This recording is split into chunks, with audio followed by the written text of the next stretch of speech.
Okay, students, this is step 2 of chapter 10. We're going to continue with the box model.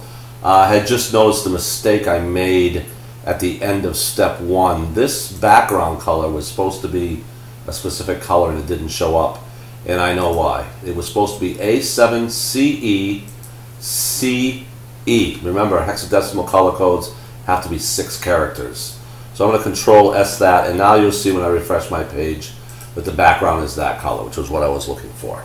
Okay, so let's continue on to step 2. We're going to add some padding, okay, and that's accomplished by going to the style sheet, inside the guarantee style, and we're still on that box model, and we're going to add some padding, colon, and we're going to make it 25px, semicolon. Control S. Now, because I didn't put padding left, padding right, I just put padding 25px. That means it's going to apply to the top, bottom, left, and right. So when I refresh, you'll see that I have padding all the way around my box model. Okay? Okay, the next thing I want to do now is I want to add a margin. Now, margin is the distance between the edge of the page and where the box model starts. Padding is inside the box model. Margin is outside the box model. Okay? So I'm going to make a margin left, top, bottom, and right the same way. Okay? So I'm going to hit enter and I'm going to type margin. Not margin left or right or top or bottom, just margin. I'm going to make this one 30px, semicolon. Control S. Now when I refresh my page, you'll see that I have 30 pixels on the left, top, right, and bottom of my box model. Okay? The next thing I want to do is I'm going to add an image. All right?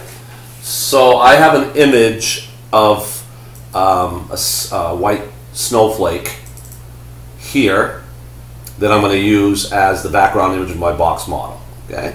So it's in the images folder. So I'm going to go back over here, and still inside my guarantee style, I'm going to put, actually I want to change a couple of things here.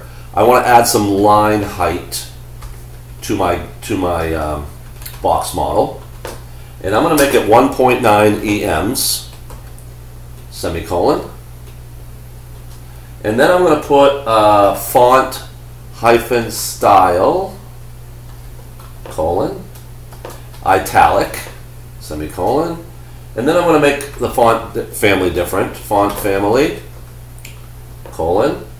I'm going to go with Georgia, whoops, comma, and now when you include a font that has more than one word, you have to put it in quotes. So Times New Roman is 3 words, therefore it needs to be within quotes. And then I'm going to put comma, Times, which is also a font, and then I'm going to put the font family, which is serif, semicolon. Okay? And then I'm going to change the color to a grayscale color. 1, 2, 3, 4, 5. Whoops, I got to put a hashtag. Hashtag 1, 2, 3, 4, 5, 6 fours, semicolon. And then I'm going to add the background image. BACKGROU, and it's right here. I'll select it, and then tab, colon, and we need a URL to the path.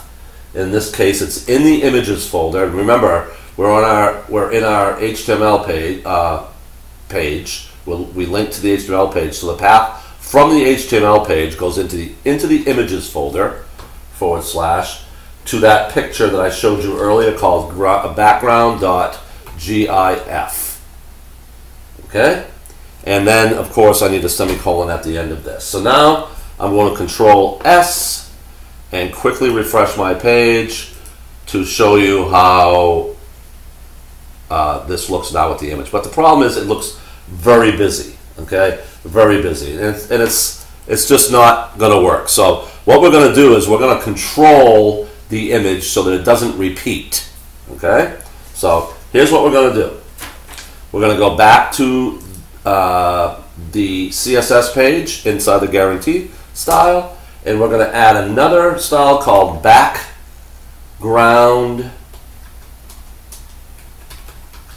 hyphen repeat, colon, and we're going to say no hyphen repeat. semicolon. And then we can also control where we want the picture to show up. So if I were to put background hyphen position colon top space left. So we want the image to show up in the top left.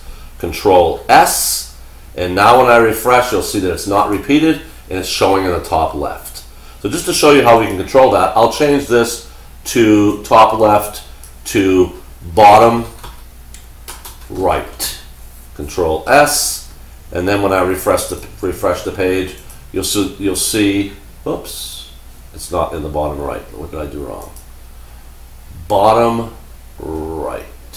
Okay, I just noticed the problem. I didn't put a D at the end of the word background. So background with a D, hyphen position, bottom right. Now when I control S and refresh my page, you can see that the star is now in the bottom right. But I do want it in the top left. So I'm going to change this back to top left. There's no hyphen between the two words, just top left.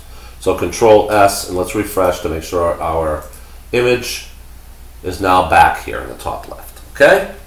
Alright, so now we're going to stop lesson 2 for chapter 10. Thanks for watching.